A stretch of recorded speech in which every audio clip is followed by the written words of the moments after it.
Right. Municipal ఎన్నికల ఫలితాలపై గుంపు మీడియా వికృత రాతల బండారం బట్టబయలైంది. వాస్తవానికి విరుద్ధమైన గణాంకాలతో చంద్రజ్యోతి పత్రిక చేసినటువంటి విష ప్రచారం బయటపడింది. మున్సిపల్ ఎన్నికల పత్రికలు ఛానళ్లు చేసినటువంటి ఓవర్ యాక్షన్ అంతా ఇంత కాదు.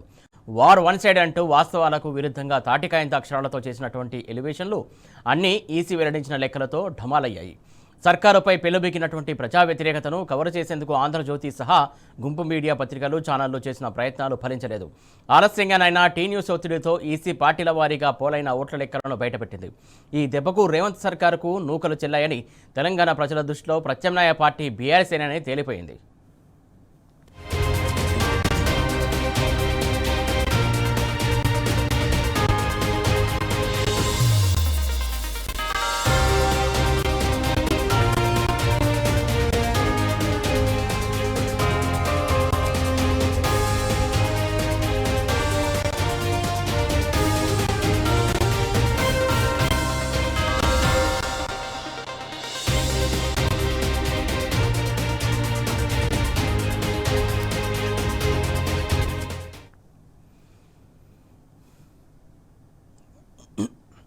టీ న్యూస్ ఎఫెక్ట్తో ఈసీ ఎట్టకేలకు మున్సిపల్ ఎన్నికల ఫలితాలు విడుదల చేసింది.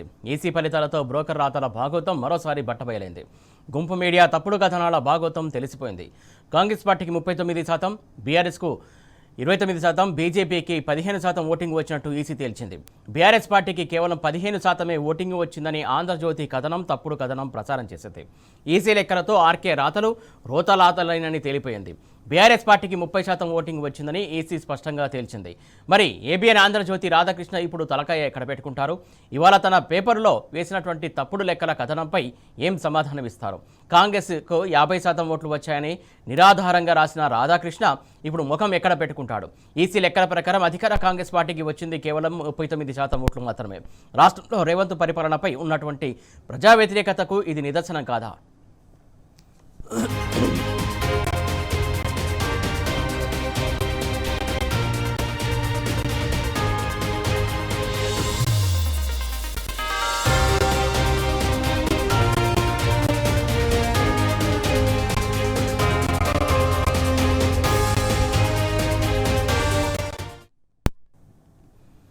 ఓట్షేర్ డేటా ఇవ్వడంలో నిన్నటి నుంచి అలసత్వం ప్రదర్శిస్తున్నటువంటి ఈసీపై టీ న్యూస్ వరుస కథనాలు ప్రసారం చేసింది.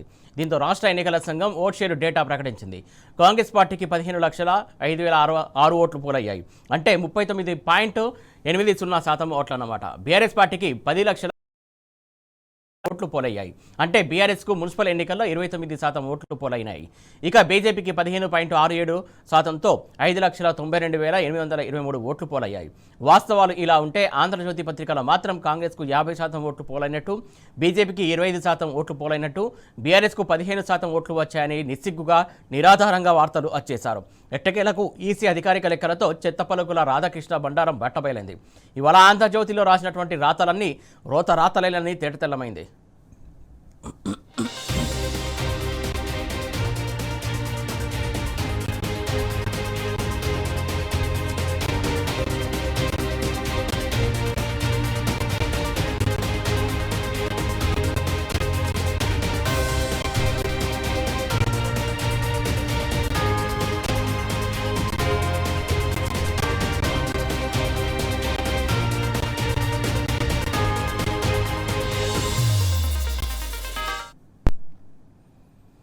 రేవంత్ సర్కారు మున్సిపల్ ఎన్నికల్లో ఏకపక్ష విజయం కోసం చేయని ప్రయత్నం లేదు. సమాధాన భేద దండోపాయాలు ప్రయోగించింది. అధికార దుర్వినియోగానికి పాల్పడింది. విచ్చలవిడిగా నోట్ల కట్టలు పంచింది. పోలీసు యంత్రాంగం మొత్తం అధికార కాంగ్రెస్ పార్టీకి కొమ్ము కాసింది. ఇన్నే చేసి కాంగ్రెస్ పార్టీ సొంతంగా గెలిచిన మున్సిపాలిటీలో కేవలం 66. పోలైన ఓట్ల శాతం చూస్తే రేవంత్ సర్కారుపై జనం ఎంత గుర్రుగా ఉన్నారో అర్థమవుతుంది. కాంగ్రెస్ పార్టీకి ఈ ఎన్నికల్లో కేవలం 39% ఓట్లు మాత్రమే సాధించింది. అందుకే తెలంగాణ ప్రజల దృష్టిలో ప్రత్యామ్నాయం బీఆర్ఎస్ఏనని ఈ ఫలితాలతో తేలిపోయింది. పార్టీ ఎన్ని రకాలుగా ఈ ఎన్నికల్లో సామధాన భేద దండోపాయాలు ప్రయోగించే ప్రయత్నం చేసినా వారు స్పష్టంగా ప్రజల మనసు గెలుచుకోవడంలో విఫలమైనారు అని చెప్పుకోక తప్పదు.